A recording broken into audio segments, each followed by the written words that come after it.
Hello everyone, welcome to Internet Learning. Hope you all are doing well. So today we are going to discuss the topic depositional landforms by groundwater. तो last video में हमने जो erosional landforms हैं उनकी discussion को conclude किया था। हमने केव्स के बारे में डिस्कशन की कि केव्स जो हैं वो किस तरीके से ग्राउंड वाटर की वजह से बनती हैं। तो अब डिपोजिशनल लैंडफॉर्म की बात करेंगे कि ग्राउंड वाटर की वजह से जो डिपोजिशनल लैंडफॉर्म्स है वो कैसे बनती हैं। Many depositional forms develop with in the limestone caves. जो लाइमस्टोन केव्स हैं उनके अंदर ही बहुत सारी डिपोजिशनल फॉर्म्स भी बन जाते हैं। मतलब होता क्या है कि जो लाइमस्टोन है वो पानी में डिसॉल्व तो हो रहा है, तो वहां पे क्या हो रहा है, इरोजन हो रहा है। बट इरोजन के साथ साथ कुछ देर बाद क्या होगा, जो अभी मटेरियल यहाँ से इरोड होके गया है, एक पर्टिकुलर जगह से इरोड होके गया है, वो किसी दूसरी जगह पे जाके डिपॉजिट भी होगा। तो केव के अंदर ही एक जगह से केव में इरोजन हो रहा है और दूसरे जगह पे केव में डिपोजिशन आपको देखने मिल सकता है। तो केव के अंदर ही ये डिपोजिशनल लैंडफॉर्म्स बनते हैं। The chief chemical in limestone is calcium carbonate, which is easily soluble in carbonated water.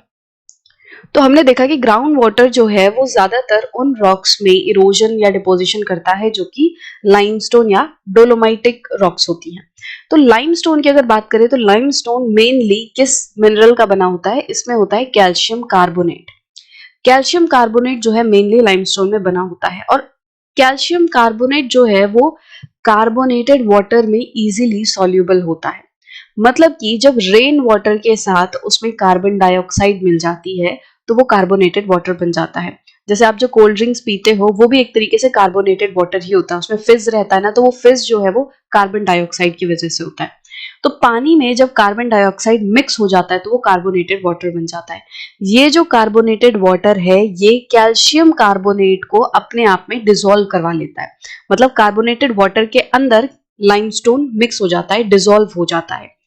तो होता क्या है कि this calcium carbonate is deposited when water carrying it in solution evaporates or loses its carbon dioxide as it trickles over through the rock surfaces. तो होगा क्या है यहाँ पे कि कैल्शियम कार्बोनेट अब डिपोजिट होने लगेगी। मतलब जो कैल्शियम कार्बोनेट पानी में डिसॉल्व थी अब वो धीरे धीरे करके डिपोजिट होने लगेगी। कब डिपोजिट होगी, जब जिस पानी के अंदर वो कैल्शियम कार्बोनेट मिक्स है, जब वो पानी जो है या तो एवोपोरेट होने लग जाएगा या फिर उस पानी में से कार्बन डाइऑक्साइड निकल जाएगी। तो वापस से जो चीज लिक्विड बनी थी, जो सॉल्यूशन बन गया था, अब वो वापस से जमने लगेगा।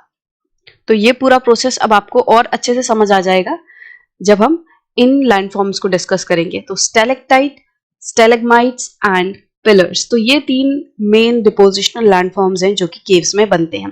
तो stalactites hang as icicles of different diameters.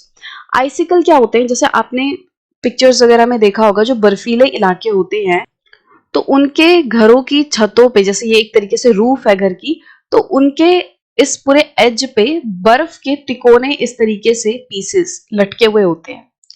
ठीक है, तो बर्फ जो है वो जम जाती है। ऊपर से बारिश हुई, बारिश का जो पानी है वो पिघल पिघल के, मतलब जो बारिश का पानी है वो इस तरीके से गिर रहा था और गिरते गिरते ही वो जम गया। जब पानी गिर रहा था नीचे तो वो इस तरीके से जम गया। तो ये जो एक तरीके से चीज बनती है इसको हम कहते हैं आइसिकल्स। तो यहाँ पे जो लैंडफॉर्म बन रहा है केव में वो बर्फ का नहीं है, बट जिस तरीके से आइसिकल्स बनते हैं कुछ उसी तरीके से लाइमस्टोन के जो लैंडफॉर्म है वो बनते हैं जो कि आइसिकल के शेप में होते हैं। तो यहाँ पे बर्फ का आइसिकल नहीं बनता बल्कि लाइमस्टोन का आइसिकल बनता है। बट यहाँ पे आइसिकल का यूज क्यों किया गया, आपको शेप समझाने के लिए किया गया है कि जिस तरीके से बर्फ जो है वो इस तरीके से तिकोनी उल्टी जमा हो जाती है, वैसे ही यहाँ पे लाइमस्टोन भी इस शेप में जमा हो जाता है, जम जाता है। So normally they are broad at their bases and taper towards the free ends showing up in a variety of forms. तो normally क्या होता है, मान लो ये लाइमस्टोन की केव है, ऊपर सरफेस है और नीचे ग्राउंड के नीचे ये वाला जो पूरा एरिया है ये लाइमस्टोन की केव है। पहले ये पूरा एरिया लाइमस्टोन का था, बट क्योंकि ऊपर का जो पानी आया उसने डिसॉल्व करके क्या कर दिया, इस पूरे एरिया को खोखला कर दिया और अब ये केव बन गई। तो यहाँ पे प्रोसीजर क्या होगा, जब ऊपर का पानी जो सरफेस वाटर है जब वो यहाँ पे आएगा तो वो अपने अंदर डिसॉल्व करके ला रहा है। मटेरियल को, जो लाइमस्टोन है उसको वो यहाँ से डिसॉल्व करके ला रहा है। और जब वो डिसॉल्व करके लाएगा तो हमने देखा था यहाँ पे क्या बनेंगे, यहाँ पे सिंक होल जो है वो बनने लगेंगे या शैलो होल्स जो है वो बनने लगेंगे इस तरीके से।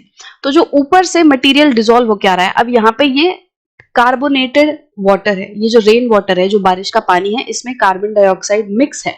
ये कार्बोनेटेड वाटर नीचे आ रहा है लाइमस्टोन से, तो वो अपने अंदर कुछ कुछ लाइमस्टोन को डिसॉल्व करवा के ला रहा है, जिसकी वजह से क्या होगा, ऊपर हमें यहाँ पे होल्स जो है वो देखने मिलेंगे। ये जो मटेरियल है वो धीरे धीरे करके गहरा होता जाएगा।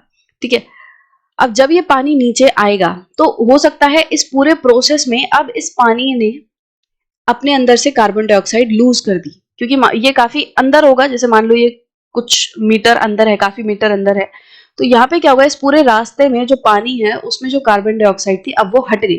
जब इसमें से कार्बन डाइऑक्साइड हटेगी और जब पानी नीचे आएगा तो यहाँ पे क्या होगा, वो पानी यहाँ से बूंद बूंद करके नीचे गिरेगा।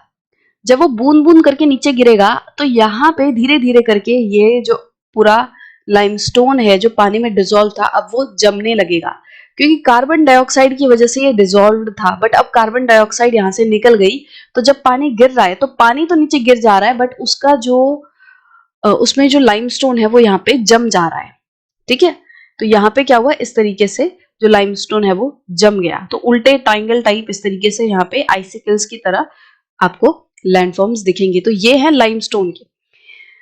अब इनका जो ऊपर का बेस है, ये जो बेस है एक तरीके से इन ट्राइंगल्स का, ये जो बेस है ये ब्रॉड हो सकता है, अलग अलग डायमीटर का हो सकता है, कोई हो सकता है इतना बड़ा हो, कोई हो सकता है एकदम पतला सा हो। तो ये जो बेस है इनका, है ना, ऊपर का ये जो ट्राइंगल का बेस है ये बड़ा भी हो सकता है, छोटा भी हो सकता है।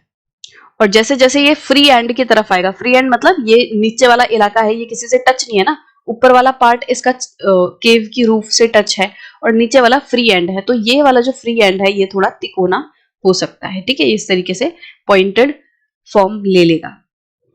स्टेलेग्माइट्स rise up from the floor of the caves. अब स्टेलेक्टाइट जो है वो रूफ पे बनते हैं केव के, और स्टेलेग्माइट जो है वो ग्राउंड पे बनते हैं, उसके केव के फ्लोर पे बनते हैं। In fact, stalagmites form due to dripping water from the surface through the thin pipe of the stalactite immediately below it. तो यहाँ पे देखो, जो स्टेलेक्टाइट है वो बना है ऊपर और स्टेलेग्माइट जो है वो बनेगा नीचे, इस तरीके से। अब ये स्टेलेग्माइट कैसे बनेगा, ऊपर से ये जो पूरा थोड़ा बचा कुचा पानी है, देखो ऊपर से पानी जो है वो रिसके आ रहा है और पानी जो है वो काफी हद तक इवोपोरेट हो गया है, या फिर पानी जो है वो नीचे गिरे जा रहा है और लाइमस्टोन यहाँ पे बन रहा है, जम जा रहा है। कुछ लाइमस्टोन ऐसा भी होगा जो कि अभी भी पानी जो है ड्रॉप ड्रॉप करके नीचे गिर रहा है, जिसमें अभी भी कुछ लाइमस्टोन डिसॉल्व है। तो वो वाला जो लाइमस्टोन है जब वो नीचे गिरेगा और नीचे जब वो फ्लोर पे गिरेगा तो धीरे धीरे करके यहाँ पे क्या होगा, जो पानी है वो तो इवोपोरेट हो जाएगा, मतलब यहाँ पे पहले पानी गिरा, ठीक है, अब ये पानी जो है वो इवोपोरेट हो जाएगा और फिर यहाँ पे जो लाइमस्टोन है वो जमा रह जाएगा। जैसे आप नमक में देखते हो, नमक जो है वो पानी में डिसॉल्व रहता है, जब आप पानी को उबाल देते हो तो नीचे नमक बच जाता है। कुछ इसी तरीके से यहाँ पे पानी में लाइमस्टोन डिसॉल्व है, जब पानी इवोपोरेट हो गया, इसमें से कार्बन डाइऑक्साइड निकल गई, तो बचा हुआ जो लाइमस्टोन है वो इस तरीके से जम जाएगा और धीरे धीरे करके ऊपर से जो ड्रिप होता हुआ पानी है और उसमें मिक्स्ड जो लाइमस्टोन है वो इस तरीके से नीचे भी एक पॉइंटेड शेप ले लेगा। ठीक है, तो ऊपर से जो पानी गिरेगा वो नीचे भी कुछ कुछ नीचे तक भी पहुंचेगा। वो ऐसा नहीं है कि जो पानी ऊपर से ड्रिप कर रहा है वो सारा का सारा यहाँ पे स्टेलेक्टाइट बन जाएगा, ऐसा नहीं होगा, कुछ पानी नीचे भी गिरेगा। तो नीचे गिरे हुए पानी की वजह से क्या होगा, यहाँ पे इस तरीके से स्टेलेग्माइट जो है, स्टेलेग्माइट वो बनेंगे। अब धीरे धीरे करके एक पॉइंट ऐसा आएगा कि जब ऊपर का स्टेलेक्टाइट और नीचे का स्टेलेग्माइट दोनों बड़े होते जा रहे हैं, ठीक है, ये ऊपर से भी नीचे पॉइंटेड फॉर्म में बड़ा हो रहा है और नीचे वाला जो स्टेलेग्माइट है वो भी बड़ा होता जा रहा है। तो एक पॉइंट ऐसा आएगा जब ये दोनों जुड़ जाएंगे, ये देखो ये दोनों जुड़ जाएंगे, तो पूरी जो फिर शेप बनेगी इसको हम क्या बोलेंगे, पिलर। ये पूरा कॉलम बन जाएगा, एक तरीके से पूरा एक पिलर टाइप बन जाएगा लाइमस्टोन का, इसको हम क्या बोलेंगे, pillars. Stalagmite may take the shape of a column, a disc with either a smooth, rounded, bulging end or a miniature crater like depression. तो ये जो स्टेलेग्माइट है ये भी अलग अलग शेप ले सकता है, जो स्टेलेगमाइट है इसकी भी शेप्स अलग हो सकती है। ये एक कॉलम की तरह बड़ा हो सकता है, मतलब इसमें जो ये जो स्टेलेगमाइट है वो कैसी कैसी शेप ले सकता है। या तो वो इस तरीके से कॉलम बन जाए, ठीक है, ऊपर से इसका बल्ज हो सकता है, ऊपर से इस तरीके से राउंडेड शेप ले सकता है, ऊपर से ये इस तरीके से पॉइंटेड शेप ले सकता है, या फिर नीचे ये एक डिस्क की फॉर्म ले सकता है कि ऊपर का जो पानी गिर रहा है वो जरूरी नहीं ना कि पॉइंटेड शेप में ही ऊपर बढ़े, हो सकता है वो फैल के इस तरीके से एक डिस्क शेप बना रहा है, या फिर हो सकता है यहाँ पे ये थोड़ा सा एक क्रेटर टाइप बन जाए कि ऊपर से पानी गिर रहा है और यहाँ पे इस तरीके से क्रेटर की शेप बन रही है, एक डिप्रेशन टाइप। डिप्रेशन मतलब होता है हल्का सा गड्ढा जो होता है, तो यहाँ पे डिप्रेशन कुछ बन रहा है। तो स्टेलेगमाइट जो है इन अलग अलग शेप्स में बन सकता है। तो छोटे से क्रेटर की शेप भी स्टेलेगमाइट ले सकता है, छोटे से जैसे जो डिप्रेशन होता है, गड्ढा होता है, उसकी शेप भी ले सकता है। The stalagmite and stalactites eventually fuse to give rise to columns and pillars of different diameters. तो जैसा मैंने अभी आपको बताया कि ऊपर से स्टेलेक्टाइट जो है वो बड़ा होता जाएगा और नीचे से जो स्टेलेगमाइट है वो बड़ा होता जाएगा, और अल्टीमेटली दोनों जो है वो जुड़ जाएंगे, और जब ये दोनों जुड़ेंगे तो फिर एक कॉलम या फिर एक पिलर जो है वो बन जाएगा। ठीक है, ये पूरा एक पिलर बन जाएगा यहाँ पे। और ये भी डिफरेंट डायामीटर का हो सकता है ये पिलर जो है वो बहुत बड़ा हो, बहुत मोटा हो, या फिर हो सकता है कि ये ऊपर से एक तरफ से बहुत बड़ा है और एक तरफ से बहुत छोटा है। देखो ऊपर से कितना बड़ा बेस है और नीचे जो स्टेलेगमाइट है उसका छोटा सा बेस है। तो कोई भी शेप जो है ये ले सकते हैं। हो सकता है दोनों ही तरफ से एकदम पतला सा इनका बेस हो, ऊपर भी बेस पतला है, नीचे भी बेस पतला है। तो अलग अलग डायामीटर, मतलब ऊपर ये जो बेस है इनका ये कितने डायामीटर का होगा, तो ये जो डायामीटर है वो अलग अलग इनकी हो सकती है। यहाँ पे आप इस फिगर में अच्छे से देख सकते हो कि ये पूरी एक केव है। ये मतलब आपको ऊपर ये सरफेस दिखाई देगा, ये सरफेस है अर्थ का, और इस सरफेस में देखोगे यहाँ पे एक सिंक होल है, और सिंक होल के बाद नीचे आओगे तो यहाँ पे आपको केव नजर आएगी। ये पूरी केव है। इस केव में क्या हो रहा है, इस केव में ऊपर से जो पानी रिस रहा है वो इस तरीके से स्टेलेक्टाइट बना रहा है, और नीचे जो पानी गिर रहा है वो स्टेलेगमाइट बना रहा है। अगर इसमें कंफ्यूजन है कि कौन सा स्टेलेक्टाइट है और कौन सा स्टेलेगमाइट, तो आप ऐसे याद रख सकते हो कि स्टेलेगमाइट इसमें जी है तो जी फॉर ग्राउंड, तो ये ग्राउंड पे बन रहा है।